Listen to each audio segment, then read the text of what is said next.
Hey guys, I'm back again to do another video for the HORRORman's channel. This week's theme is wild card, so you could do any slasher that you wanted to. So I ended up going with one of my favorite franchises, Halloween, and I chose Halloween 5, The Revenge of Michael Myers from 1989. So we got an 80s slasher on the cusp of being a 90s. But anyways, so this movie starts off, oh my gosh, the intro with the slicing of the pumpkins, just that crap was vicious. I mean, really, that always disturbs me. Yeah. But, okay, I have to say, Halloween 4, I think, was the first Halloween movie I ever watched. My sister had it on VHS, and I remember watching that and absolutely loved it, but it terrified the holy mess out of me. I've been scared of Michael Myers ever since. So, I just absolutely love 4. Coming into 5, it picks up right at the same spot. We come to the end of Halloween 4, you know, when they're trying to defeat him and they shoot him up and he falls. He falls into like a creek or a river or something. Like, where did this water come from? And he washes downstream and then ends up in a man's little weird cabiny thing. I don't know, shelter. This was bizarre to me. Just where did they come up with this? But anyways, this man takes care of him for a whole freaking year. And then it's like he's in a coma, you know, just he finally wakes up because it's about to be Halloween again, and he kills the guy, and here we go, all over again. Yeah. This movie, I know, you know, sometimes these movies get a lot of hate, but I pretty much enjoy all the Halloween movies. Okay. We're not gonna say anything for my taste, but I do. I really love the Halloween movies. I don't know if it's because Michael Myers scares me to death and I'm always tripping on it, but yeah. It's just like crazy. So, I don't know. In this movie, Jamie suddenly can't talk. I guess after the traumatic events that, you know, happened in part 4 with her trying to kill her mother with the scissors or whatever. And yeah, so she does not talk, and she has like this psychic like connection with Michael Myers, so it's like she sees through his eyes or something, and that's really crazy. And you would think 4 and 5 like lining up with each other. I don't know what year 4 was made. Oh, should have did my research, right? But anyways, they're like, you know, supposed to be like back to back. You would think the mask would be the same. I know Halloween 4 has a hilarious looking mask, but it disturbs me. I mean, Michael Myers disturbs me anyways. No matter what mask you put him in, it's creepy. But the masks don't match up. They're different. You would think with them being like consistent with each other, it would have the same mask, but it doesn't. And this mask isn't any better. I mean, and then, okay, there's so many things that irks me about this movie all the time. I mean, for one, okay, yeah, you have the mask, and it irks me that you can see where the mask ends. I don't know why that bothers me all the time. And even when he's like stalking from the woods and stuff, and I can just see that, I'm like, I wish it would be tucked in. I mean, I know it's supposed to be a mask, but it just looks funny. It looks like, you know, like when somebody that, like a kid puts it on or something, you know, it just, like in the Rob Zombie where he just has it on. It just, I don't know, that always bothers me. I just don't know why. It does, it does.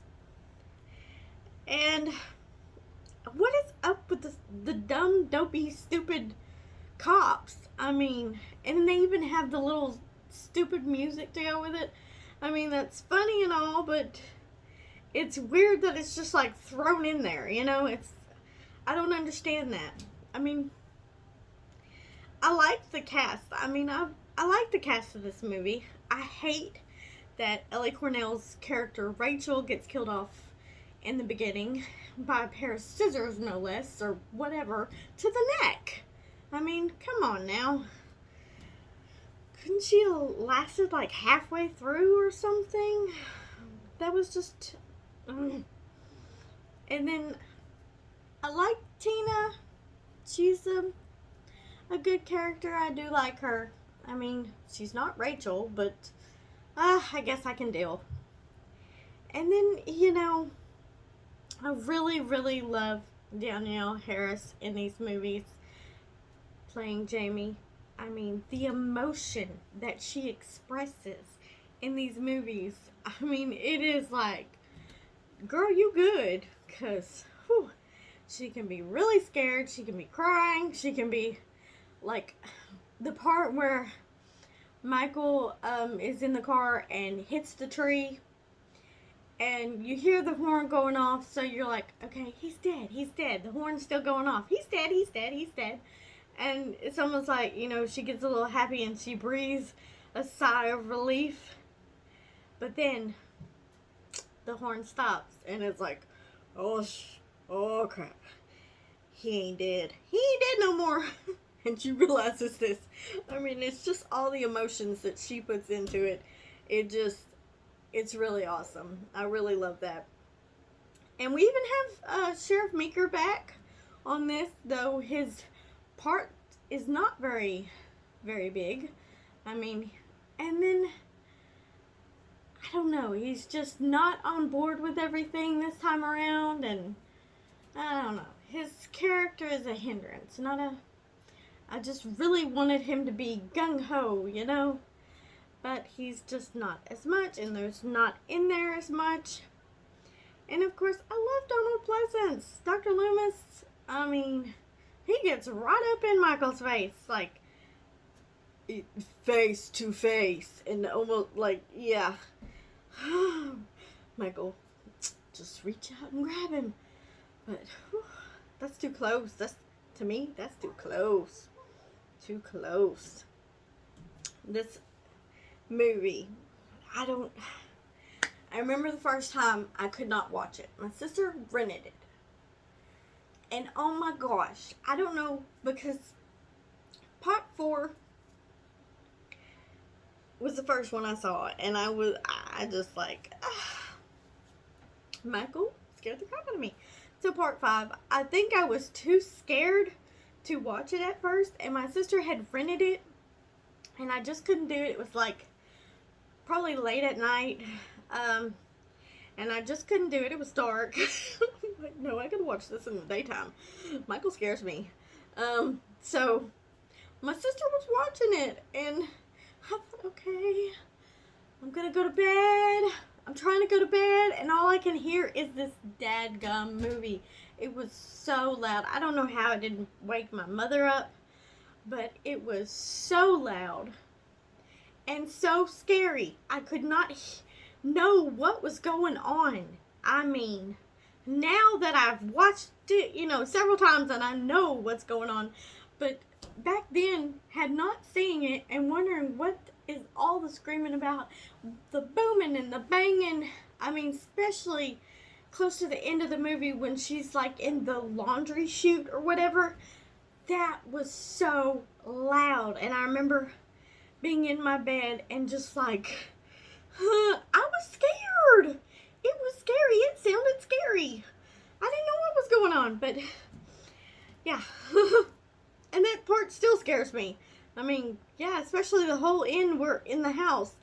Yeah, that's too close to Michael. He is too close for comfort. Yeah. And I hate that the cop that was in there with her gets killed, because he was really nice and everything. And I know he's off of something. just can't think of what. Is he on ER or something? He's off of something. Anyways, I don't know. But he looks too familiar. But I'm just like, dude, this movie, Michael Myers. And it's funny that Tina's boyfriend happens to be Michael. I mean, his name is Michael. And he gets killed. And in a funny way, too. Scratched up his car. And he thought he was going to be the big bad and fight Michael Myers. But you don't know what you're messing with. Michael got rid of him real quick. And then pretended to be other said Michael. Even put on the Halloween mask that Tina had bought for her boyfriend. Which made him look even more creepier and evil. Yeah. I mean, I can't believe she was right next to him and did not get killed in that very moment. She got saved for a little bit, but only for a little bit. Because he eventually gets her. I mean, come on now. Oh. And the way this movie ends, things trying to scare me, kitty. The way this movie ends is just absolutely nuts.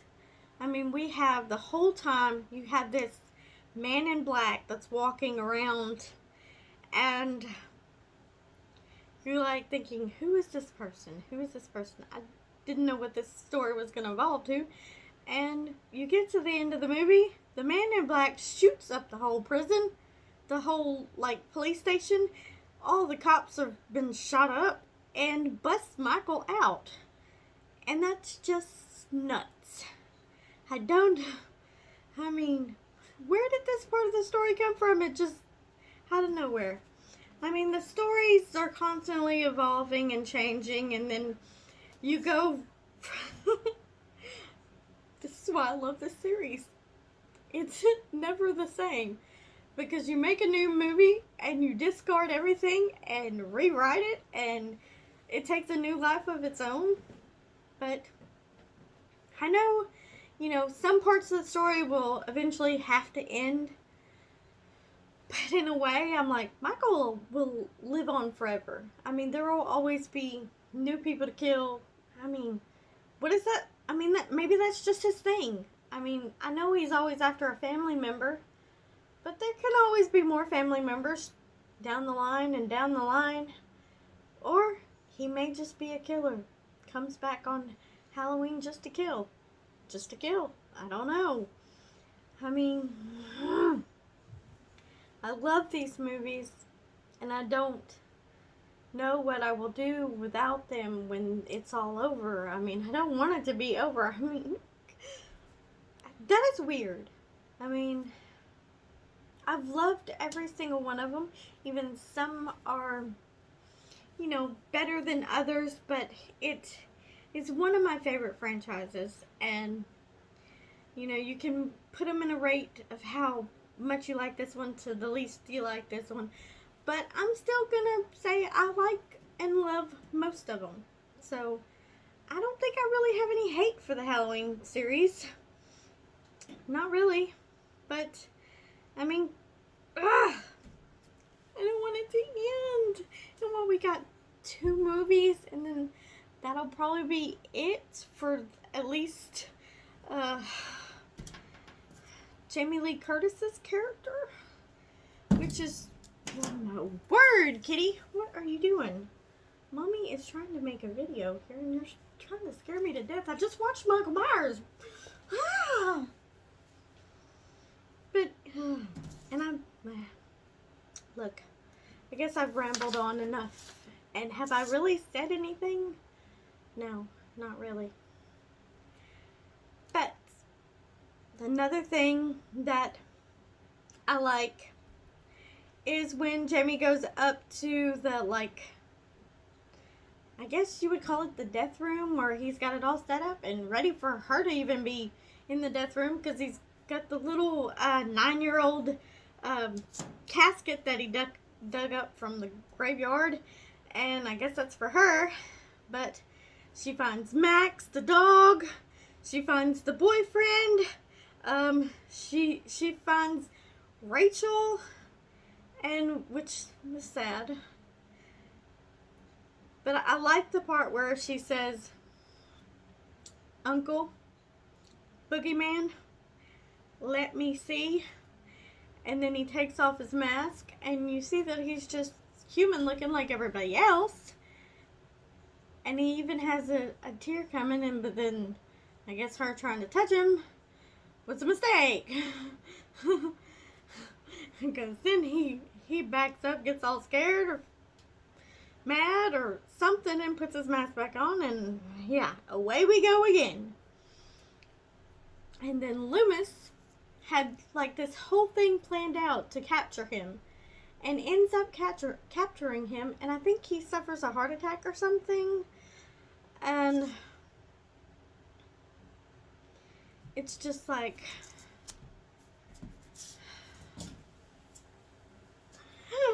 Cat, leave me alone, I'm doing a video. It's just like, don't die, Loomis, don't die. Everything goes away. So, yeah, this movie, good. I love it. It's crazy. There's even cats in it. Little kittens. And then one of the kittens is covered in blood, and Tina finds it, and then finds her friends all dead. Woo! That's lovely. Pitchforks and what do you call them? Sickles or whatever. I mean, and the clawy thing that he claws the dude with, and yeah, I don't know nothing about farm tools that much, but yeah, all the instruments of death, and of course, you know, he has his trusty knife. But yeah, it's always signature, trusty knife. And the dude, Tina's friend's boyfriend that dresses up as Michael Myers, and they do their little prank on the cops. This dumb, stupid cops. I'm like, why? Why would you do that? It's almost like taunting him. And, of course, you know, they get it, but I just don't. Don't let it end. Don't let it ever end. I want to be old and gray and still being scared of Michael Myers. Even if I have to go back and watch all the movies all over again. It is the ultimate collection. And one day I will collect every single version there is. And I mean, I think I've got all the movies now somewhere. And it's funny, stores, they'll re-release stuff as a part of this or that. You know, you get a re-release for Halloween. They got, I think, Halloween and maybe Halloween 2 or 2 and 3 or something right now. But it's in the funny, like glow-in-the-dark look or something. And it's like, okay, this is every collector's dream and nightmare at the same time. Because, look, you got to collect them all. And then you got the same movie 50 jillion times. But Halloween, I don't mind. I mean, I could have it 50 jillion times. But I mean, it's hard. I go to well, we don't have a $5 bin anymore. But anyways, I used to go to the $5 bin and, you know, they'll re-release something or put something out, but it's got a different freaking cover. And you gotta get it because it's a new, cool cover. I see you. I see you. But anyways, I done rambled enough and didn't say a thing about this movie, did I? That's what I'm good at. I'm good at rambling. Rambling about nothing. But I love it. I love it. I love it. And this kind of made me happy tonight. Just to do something I love. And okay, so thank you guys for watching. If you did watch, and check out the TheHORRORman's channel because his stuff is really awesome and he knows what he's talking about. He don't just ramble about things like I do. I mean, so anyways, till the next time.